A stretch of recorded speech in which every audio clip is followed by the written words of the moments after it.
Welcome to Investment Ideas. I'm the host today, Ed Harrison for Real Vision. I have the distinct pleasure of talking to Dario Perkins, who's a managing director of macro at TS Lombard. Welcome to Real Vision, Dario. Hi, nice to see you. And I called you Dario before because as we were talking about the correct Italian pronunciation, but we're going to continue on with the Anglo-Saxon pronunciation for the rest of the time here. Now, Dario, you and we're going to be talking about a regime shift that's happening. I think it's apropos because just yesterday, we're taping this here on Thursday, April the 29th. Just yesterday, we saw the President of the United States talk about what he wants to do for the United States. And it is an astonishing change, a market shift in terms of how we're thinking about the role of fiscal policy at all times. That's how I see it. How do you see it? Do you think this is a regime shift? And if it is, what's it shifting from? I think it's massive. I mean, this is the biggest change in economics, I've seen since I started doing economics in the late 90s. And it's really a generational change. We have young economists coming through who see the world very differently. And you're starting to see that being reflected in policy. And, for the last 12 months, I've spent a lot of time talking with investors about regime changes. And they're all focused on monetary policy. They're all focused on the Fed. And is the Fed going to allow inflation to overshoot its target? And is it going to focus on employment rather than inflation? All of that stuff. But they've really been looking in the wrong place because we're now in a world of fiscal dominance. This is a world where it's fiscal policy, not monetary policy, that could change things going forward. The Fed and other central banks, they can accommodate this, but it's really down to fiscal policy to make a difference. And I think, from the policy response to this crisis, you're really looking for two things. You're looking, can we get back to where we were before this crisis, which is a question of scarring and the damage that the crisis may have done to the economy. And then you're looking, well, if we do go back to where we were, is this just the old cycle? The old cycle wasn't very good. It was the new mediocre. It was secular stagnation. Can we do better than that? And I think, with this massive fiscal program that you're getting from Biden in the US, it's really not just an attempt to fight off scarring and get back to where you were. It's a chance to change the trajectory of the economy going forward. And we need this all over the world. Just doing this in the US isn't going to be enough. We need this in Germany. And we've got the German elections coming up towards the end of the year. That could be a regime shift in Europe as well. So, for the first time in a while, I feel quite optimistic about the future. We're getting policies now that make a lot more sense in trying to make the world better than it's been for a long time. So to me, this is a massive change. Yeah, so I think that the way that we can talk about this is we can talk about it in terms of what you see as the future, and then I can talk about what other people are talking about as risks to that. Because obviously, you seem to be very positive about this regime shift, but many other people are apprehensive. They're talking about inflation. They're talking about misallocation of resources. They're talking about social engineering, things of that nature. And I think that there's a big debate. Part of it is economic, part of it's political. How do you... Hi, I'm Raoul Powell. Sorry to interrupt your video, I know it's a pain in the arse, but look, I want to tell you something important. I can tell that you really want to learn about what's going on in financial markets and understand the global economy in these complicated times. That's what we do at Real Vision. So this YouTube channel is a small fraction of what we actually do. You should really come over to realvision.com and see the 20 or so videos a week that we produce of this kind of quality of content, the deep analysis and understanding of the world around us. So if you click on the link below or go to realvision.com, it costs you $1. I don't think you can afford to be without it.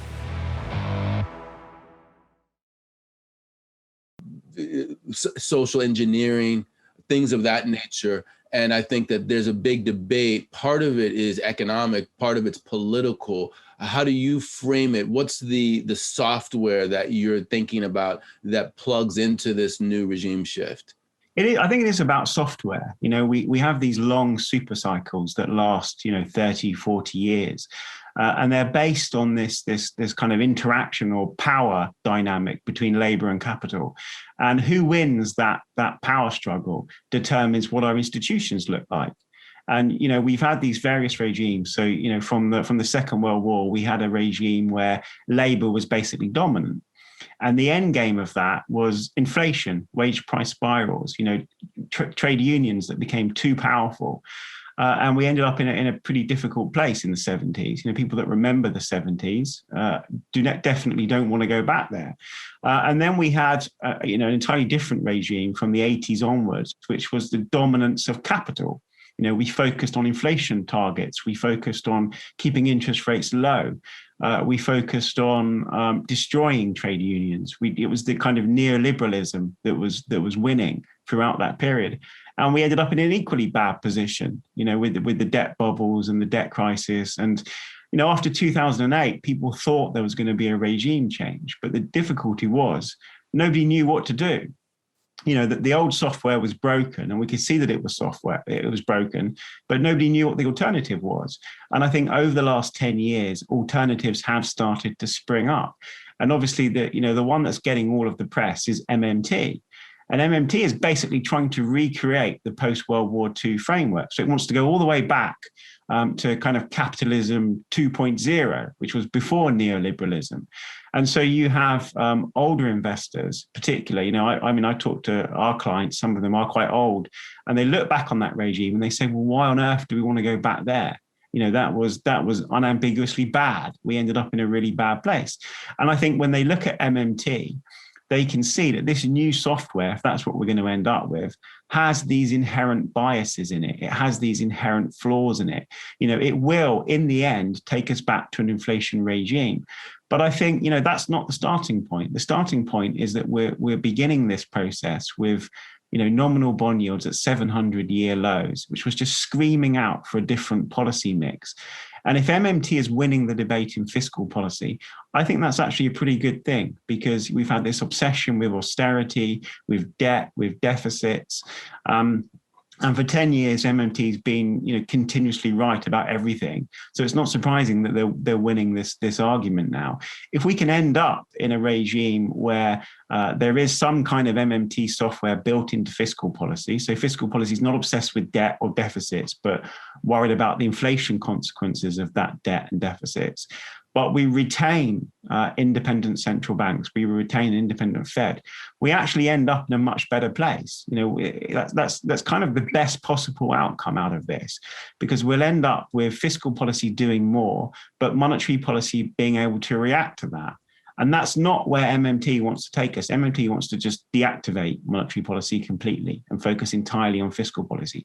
So I see those risks. I understand why particularly older investors are worried about this new regime and where that might take us. But that could be 10, 20, 30 years away. Right now, for this cycle that we're entering, I think this is unambiguously good. Yeah, the one comment that you made that stands out for me that I want to drill down on is where you were talking about MMTers for the last decade getting it right. And I'm thinking about this from the software analogy that you're using. First of all, we're going to go into what getting it right means, but also in terms of the software component, i.e., descriptive versus prescriptive thinking about the economy. Because when you look back at 2008 and the great financial crisis and everything that happened there, mainstream economics did not see it coming. We were completely blindsided by it because a lot of mainstream economists had no idea it was coming. But when you say MMTers have gotten it right for the last decade, I think it's true that MMTers were much more knowledgeable about that crisis and also what happened in the aftermath of that crisis. How do you see that MMTers getting it right? What does that really mean? Yeah, I mean, I think MMT sometimes has a weird view of history. So, the dot-com bubble, for example, the MMT view of that is really quite odd. It basically blames it on surpluses, government surpluses, Clinton surpluses, creating a deficit in the private sector. That kind of thinking is a little bit odd because, it was a booming economy that created the surpluses. So the causation's a bit round the wrong way. In terms of getting it right, I think it's the kind of reverse of the mainstream continuously getting it wrong. So, after the global financial crisis, we went for austerity everywhere and we went for QE. And MMT throughout that period was saying, well, this isn't really going to make any difference. The QE isn't going to help because it's just swapping one government liability for another, and austerity is going to hurt the economy. And that mix of easy monetary policy, but not really very effective monetary policy, and tightening government policy, which is very effective, was always going to be deflationary. And then you had the Euro crisis came along, and that also confused the mainstream. And we ended up with all kinds of weird arguments about what was causing that. And so, I remember, Bill Gross talking about UK gilts being on a bed of nitroglycerin. I was sitting at the UK Treasury at that point, and they were all freaking out. They were like, oh my goodness, what's going to happen if this becomes a market theme? We're totally screwed. It kind of pushed us into austerity in the UK. And there was this worry that we would turn into Greece. And I think you had a bit of this in the US as well. People writing crazy op-eds saying all kinds of terrible things were going to happen if you didn't tighten fiscal policy. And, where did we end up? We ended up with yields going lower and lower and lower over a period of a decade to lows that we'd never seen before. And this austerity being extremely damaging. And in fact, we've had this kind of decade of toxic politics as well that's come from that austerity. So, there's a whole bunch of things there that right from the start, MMT got right and the mainstream got wrong. Trump stimulus was another one. From a kind of Keynesian perspective, MMT perspective, it was never going to cause inflation. It was, the fiscal multipliers on things like cutting corporation tax were minuscule. But yet the mainstream was worried about overheating. And so, we've had this period where the mainstream just kept getting things wrong and MMT kept getting things right. And the mainstream reaction to that, if we'd known interest rates, the kind of structural interest rate was zero, then we would have come up with the same policy conclusions as MMT. So MMT is nothing new. Well, the mainstream had kind of forgotten a lot of stuff that MMT spent the last 10 years reminding them. And that, forgetting those things, really basic things like the danger of bond vigilantes, which the mainstream were obsessed with, has cost the mainstream. And so, as I said, we have a whole new generation of economists that look at the world and see it very, very differently from the way that people were looking at it 10 years ago. Reinhard Rogoff warning about what would happen if debt hit 100% of GDP, turning into Greece, bed of nitroglycerin, that stuff is gone. Nobody believes that anymore. So, in that sense, MMT has already won. And even this debate now about the size of this stimulus in the US, it's all about inflation. People like Summers are saying, well, we're going to get inflation if we do that. Well, that's exactly what MMT's been telling you, is that there's constraint on fiscal policy. Nobody's talking about the bond vigilantes coming back and destroying the public finances. I think that's where the rubber hits the road, actually, the bond vigilantes. Let's talk about how we should be thinking about the bond vigilantes, because I've been thinking about the bond vigilantes not as people who are forcing the Fed, forcing the BOE, forcing the ECB to do their bidding, but rather market analysts, institutional investors who are front-running likely policy decisions, meaning that we're working in a regime where there is a huge amount of fiscal space that is facilitated in part by issuing government bonds. And so what the market's doing, the vigilantes, they're not really vigilantes in that strict sense. They're really predictors of what those policies are. How do you see that? I think that's the right way to think about it. I mean, the idea that people have of a bond vigilante is the kind of liar's poker. It's 4 cheeseburgers for breakfast, and then you go out and punish some government for running a deficit that's too big. This idea that, they're there as some kind of punisher or destroyer of politicians, and people remember kind of the kind of euro crisis, but before that the ERM in Europe, and countries getting kicked out of various exchange rate mechanisms and getting punished by markets. So there's this idea of a vigilante, someone that kind of polices the governments. But I think your definition is much more sensible. What we see in bond markets is that we have Fed guidance, which is very, very clear, but it's conditional. It's based on a particular state of the world. And the Fed has said, this is how we think the economy is going to evolve over the next few years. We think there's going to be some scarring from this crisis. We think it's going to take time for the labor market to heal.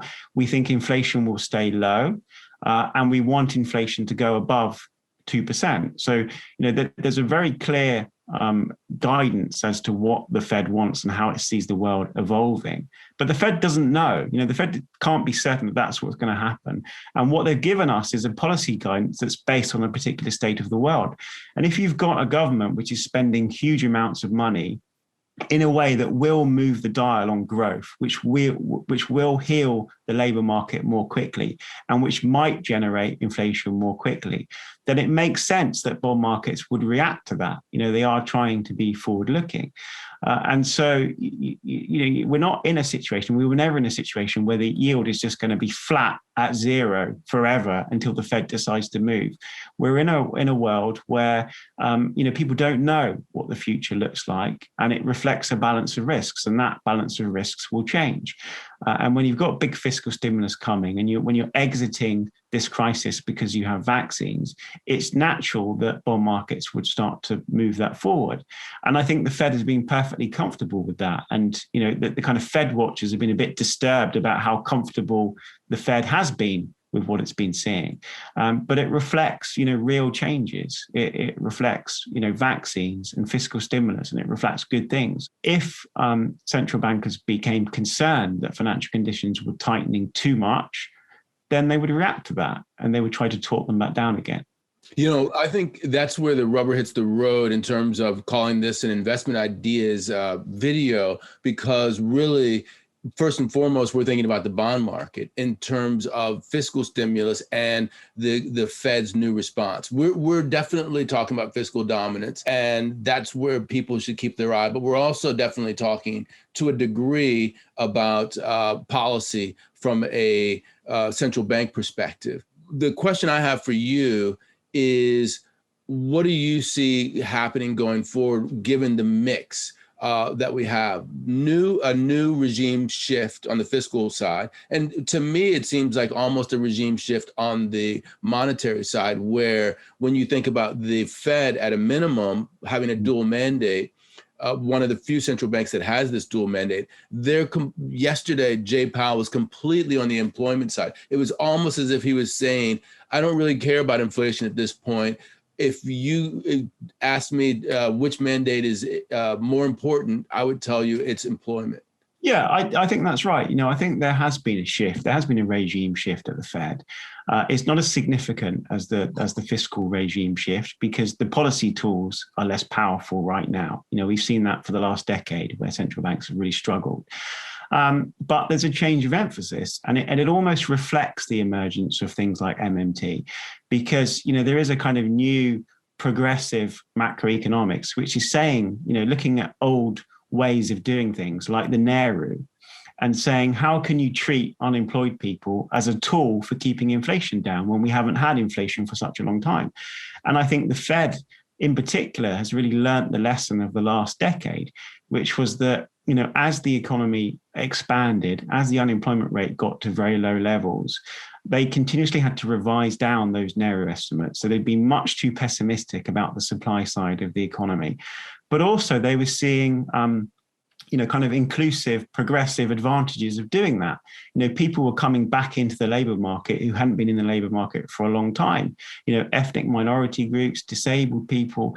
You could see, and in a context where central banks are under enormous pressure for inequality, for the kind of neoliberal approach to policy, they've had to accommodate this. There is a kind of hint of MMT about even the way that central banks are reacting now. And I think, that is very significant. It does mean that this Fed is not going to try to preempt a hot economy. It's not going to tighten in advance of inflation. It thinks that actually it could generate some pretty big employment gains and actually start to tackle things like inequality by focusing on employment rather than inflation. And, again, this is a big shift. It's not as big as fiscal policy because it's not as powerful as fiscal policy. Fiscal policy can actually deal with these problems. If you want to target inequality, you can do that with fiscal tools. You can't do it with monetary tools. But by giving the economy a chance to grow, and by generating, a bit of hotness in the labour market, you start to shift the power a little bit. So, as I said at the start, there are these super cycles. There's this balance of power between labour and capital. If you can run the labour market hotter, you're actually starting to move power away from capital towards labour. Now, there's still big secular forces that favour capital, globalization, technology, demographics. So you're not going to massively change the dial on inflation here. You're not going to massively change those power dynamics. But the experience of the last 10 years suggests that there are things that central banks can do. And given the political context where these central banks are under enormous pressure, they're doing what they can. So we're getting, I think Paul McCulley called this a romance with MMT. Even for central bankers, I think you can see that kind of romance starting to come through. It's not a marriage because, they would react to inflation if they had to. So we haven't turned off monetary policy in the way that MMT wants us to, but they've adjusted to this. As I said, these kind of long super cycles, you've had this before. The end of the 1800s, you had this kind of threat of Marxism and socialism. And no country, in the West went totally Marxist, but they reacted to shifting politics. So we started to get things like the welfare state, started to get trade unions. We started to get a different type of politics. And I think there's an element of that now in central banking. Yeah, it is important to know your economic history because that's very important in terms of understanding where we are.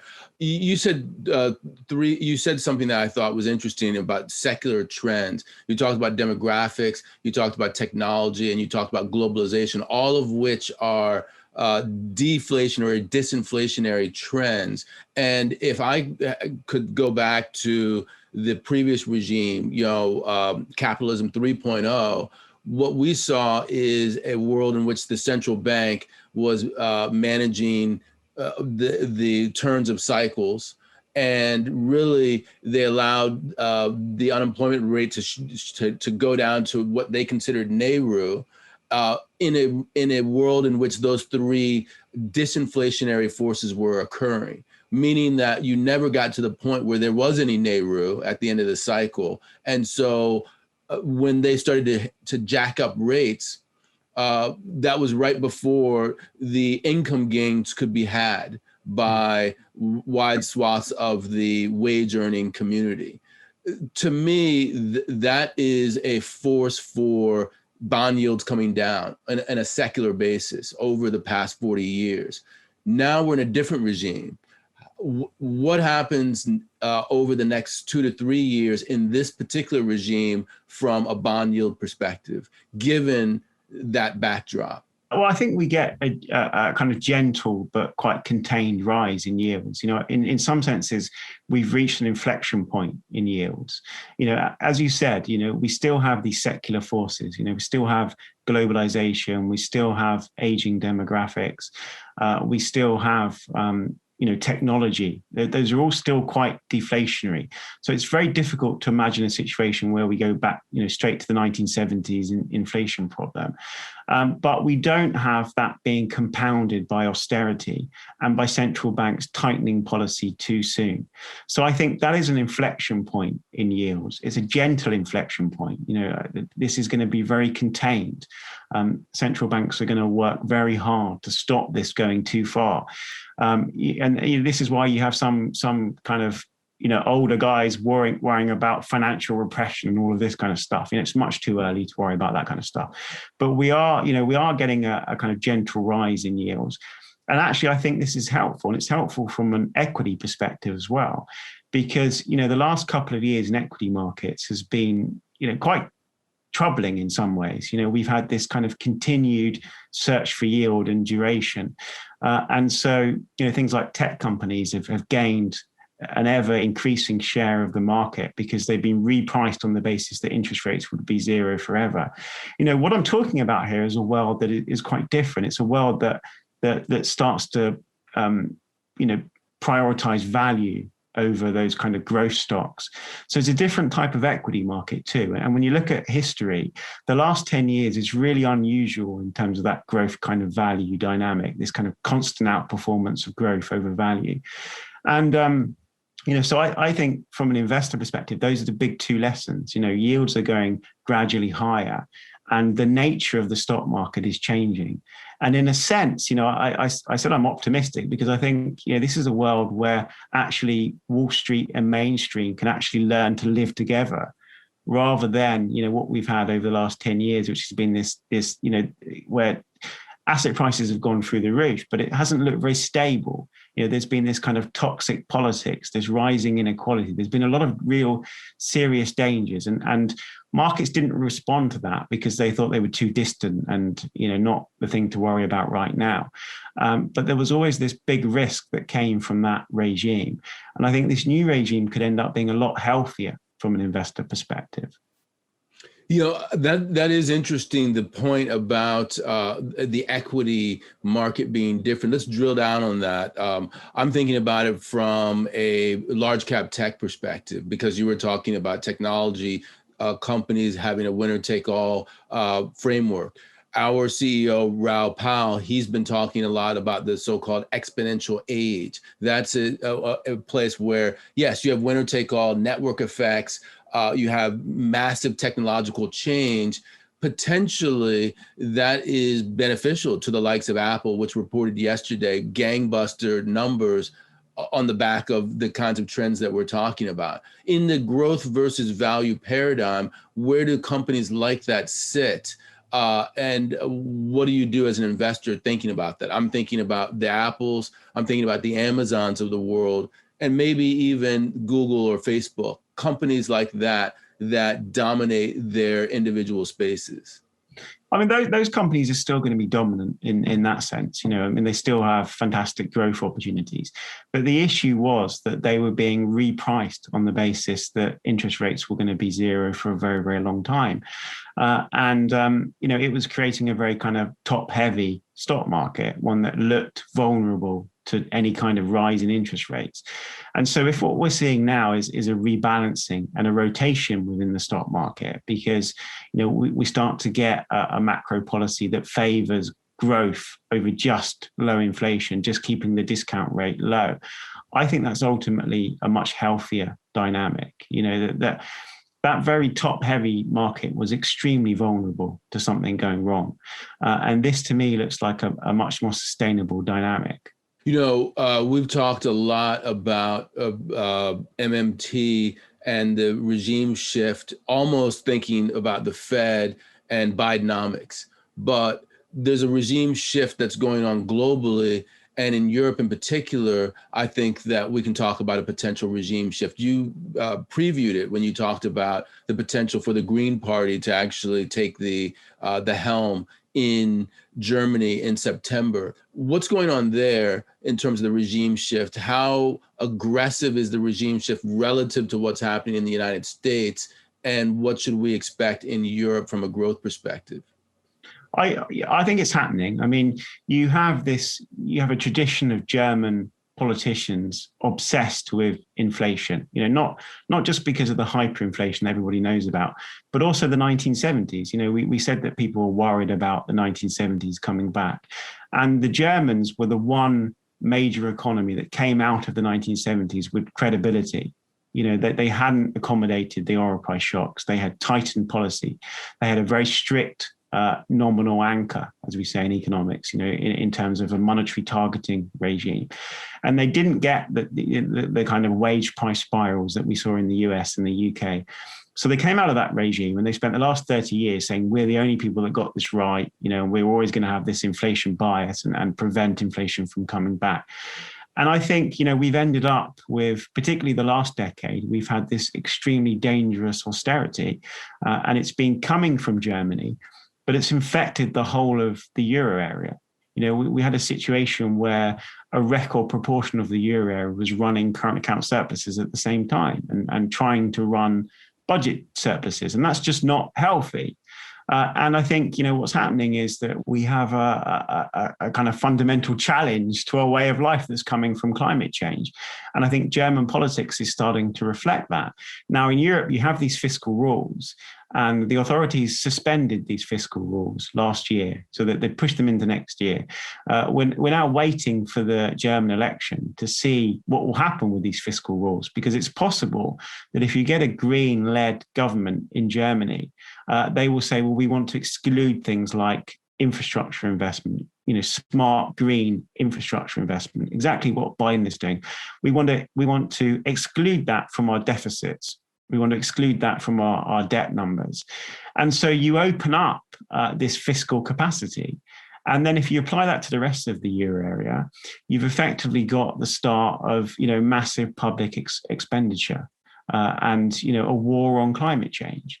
And that could be massive from a global perspective and particularly from a European perspective. And so I think, that change does look like it's going to happen. And I think, the German elections is the key trigger point for that. But, globally, I think I've always thought that eventually climate change would be the trigger for this kind of existential threat that would force governments to behave very differently. If you look at the last decade, we were actually cutting green investment. We were cutting all kinds of infrastructure spending to meet austerity, to get deficits down. If we can take those types of investment out of our budget metrics, we're creating a lot of fiscal space there for a very different regime. And so I'm hopeful that that's what we're going to see coming out of Brussels and coming out of Germany over the next 12 months.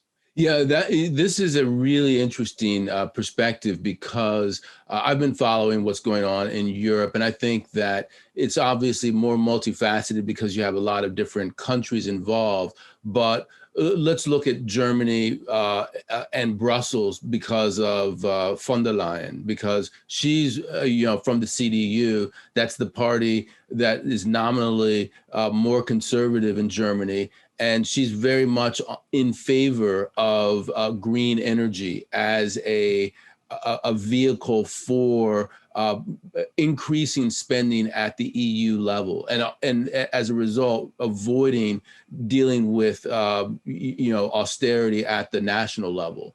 Here's how I'm looking at it: is that okay? So you have a certain degree of regime shift there because of green energy. Even if von der Leyen and Merkel are both all automatically saying, yes, we're willing to do this, then that tells you there's that shift within Germany, which could be greater even so if you have the Green Party that gets in there. But at the same time, you have the Germans talking to the EU in the same old way that they used to talk. For instance, last week, I noticed that the Spanish were taken to task by the Germans. The Germans said, now that COVID is going to be over next year, really, I think the Spanish should be running a more austere budget. This was something that El País, Spanish newspaper, pointed out. They said that Germany is starting to demand first fiscal adjustments from Spain in a recommendation to the OECD. What do you think? How is this going to play out, especially when you have a technocrat like Mario Draghi in Italy saying, you know what, we need some space as well. And he has the credibility to get things done from a structural adjustment perspective.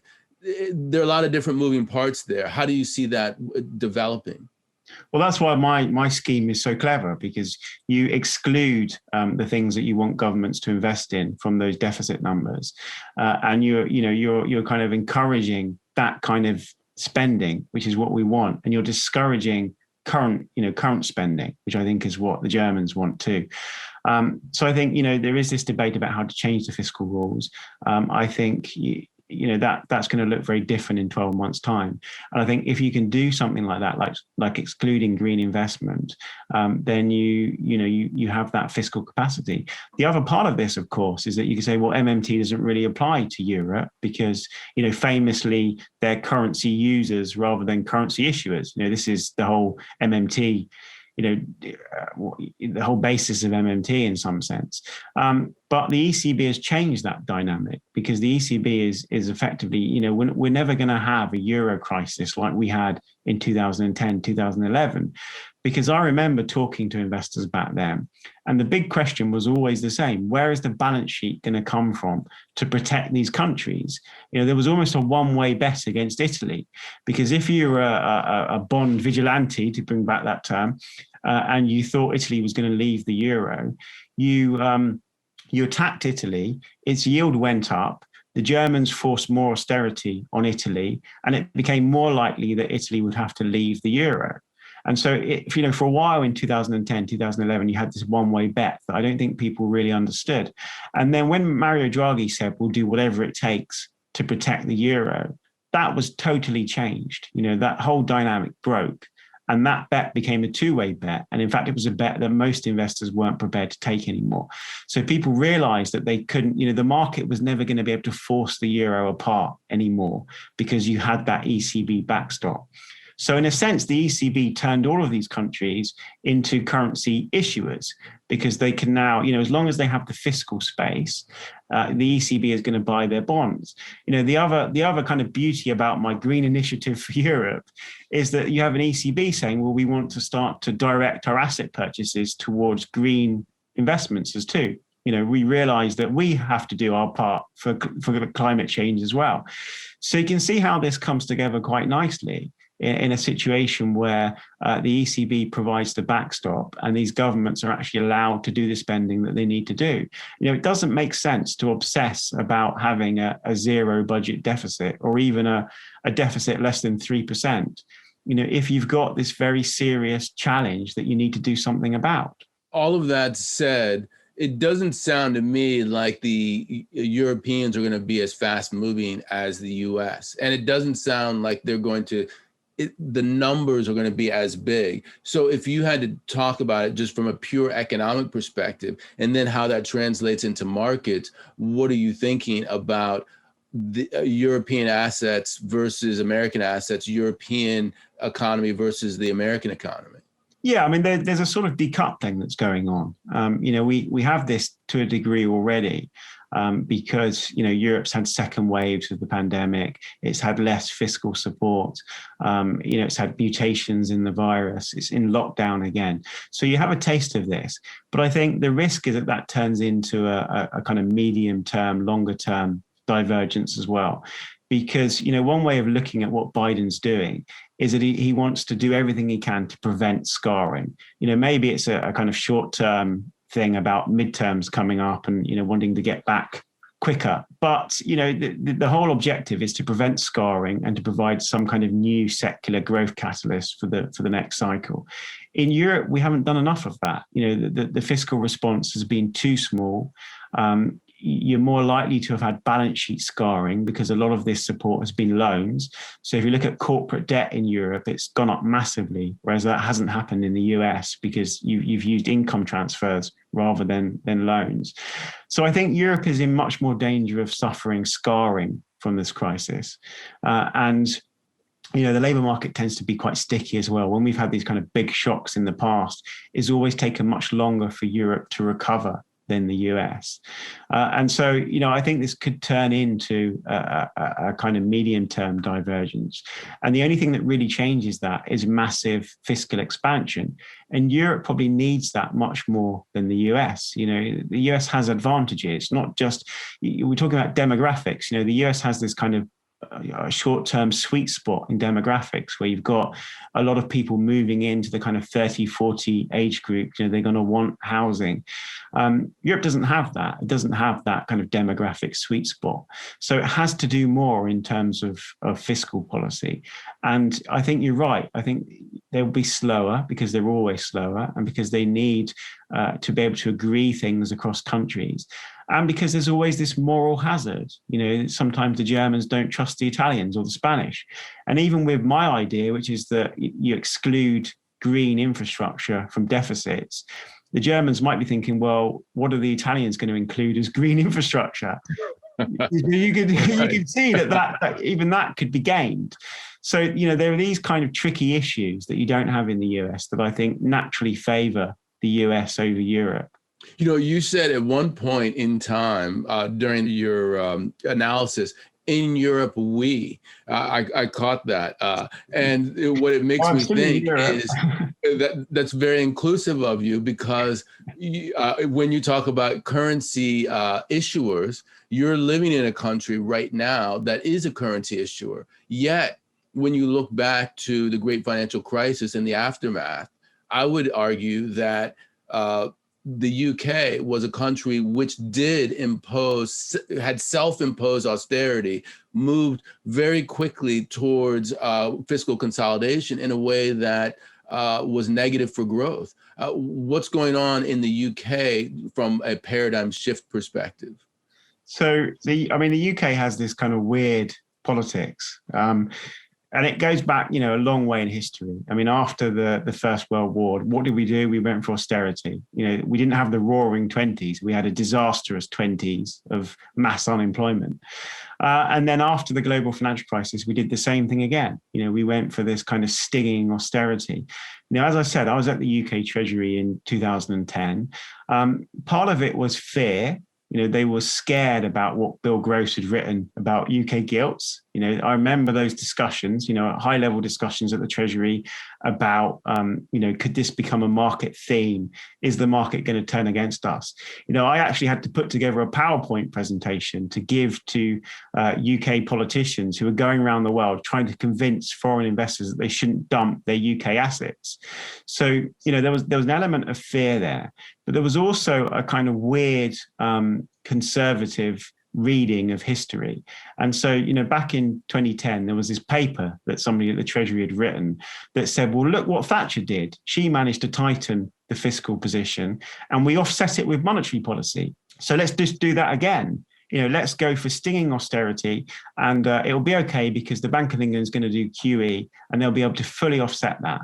And I think over the last decade, we realized that really wasn't the case, that monetary policy was effectively pushing on a string, that QE really didn't do very much at all, that we probably didn't even need QE because we had interest rates at 700-year lows in the UK.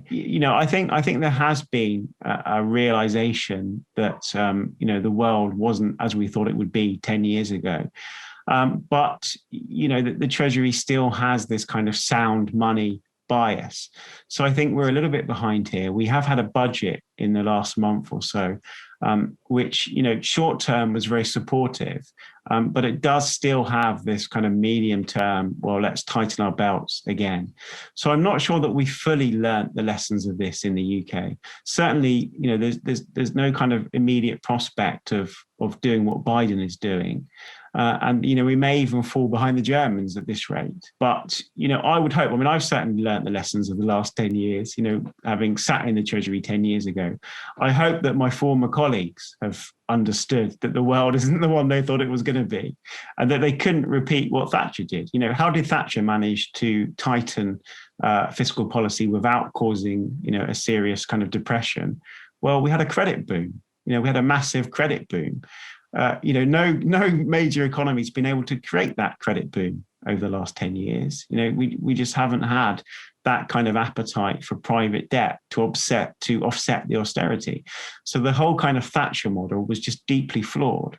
Yeah, and by the way, having a credit boom, the Nordics, who had a credit boom at the same time, and Canada and the UK all, ended up with housing bubbles that popped and led to, a horrible beginning of the 1990s. Plus, on top of that, that credit boom was fueled by interest rates going down from record high levels.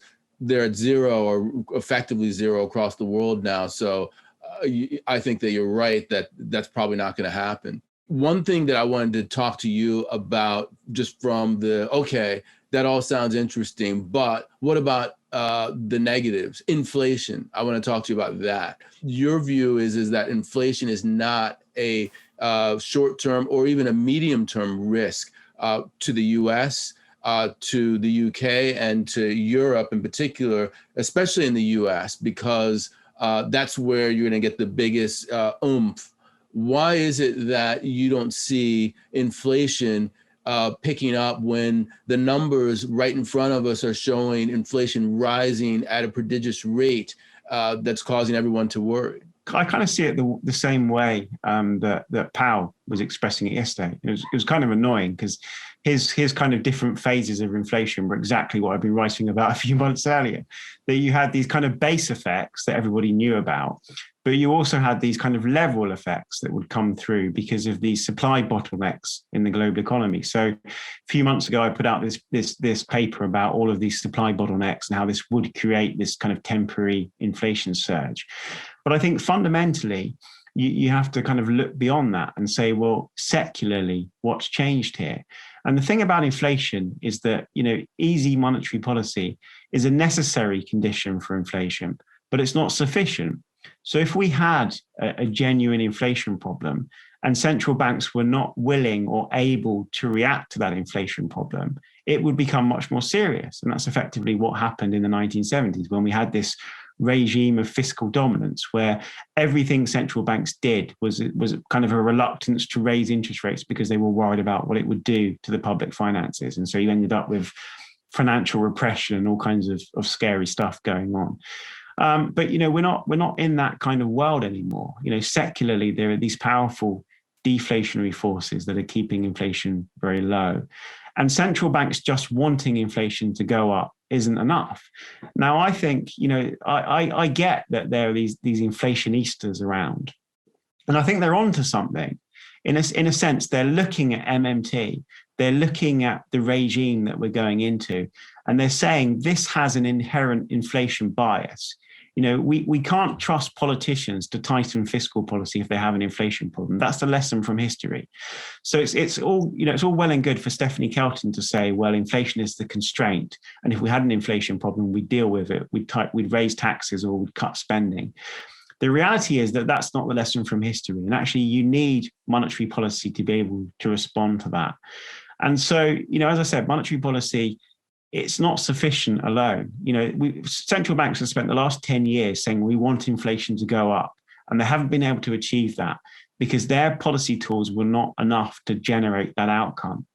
Now, if we're going into a world where fiscal policy just spends and spends and spends, and you get an inflation problem, and then central banks start to raise interest rates, and then governments spend even more because their debt servicing is going up, then yes, that is an inflation endgame. And, if we're using the software analogy, the bug built into MMT is inflation. That's the end game. That's where we ended up before. And so when inflationistas look at it and they say, well, I can see there's an inflation bias here, that's what we should worry about. That's true, but it's not what we should worry about right now, because we're a long way from having the kind of fiscal stimulus globally that is going to create that inflation. As we said, the US is going down this route. Germany and Europe probably will go down this route, but it will be slower and it will take time. And China's going the other way because China's done MMT for 10 years. The Chinese romance with MMT is over. Forget running the economy hot. The Chinese want to run their economy cold. And they're using climate change in the other way. They're saying, well, we want an economy that grows more slowly and is more sustainable and is more greener because we haven't got all of these factories pumping out gas. So they're actually inclined to accept weaker growth. And if you look at the last decade, the thing that really confused investors was, why is China leading the cycle? I remember getting these charts from clients saying, well, look at Chinese credit and compare that to the global industrial cycle. There's this 8-month lag. China stimulates credit, and then 8 months later, the global economy picks up. China tightens credit. 8 months later, the rest of the world slows down. How can this be possible? The trade linkages aren't big enough. And it was because we were in a world of secular stagnation, because the Chinese were the only one using their balance sheets in a kind of MMT way.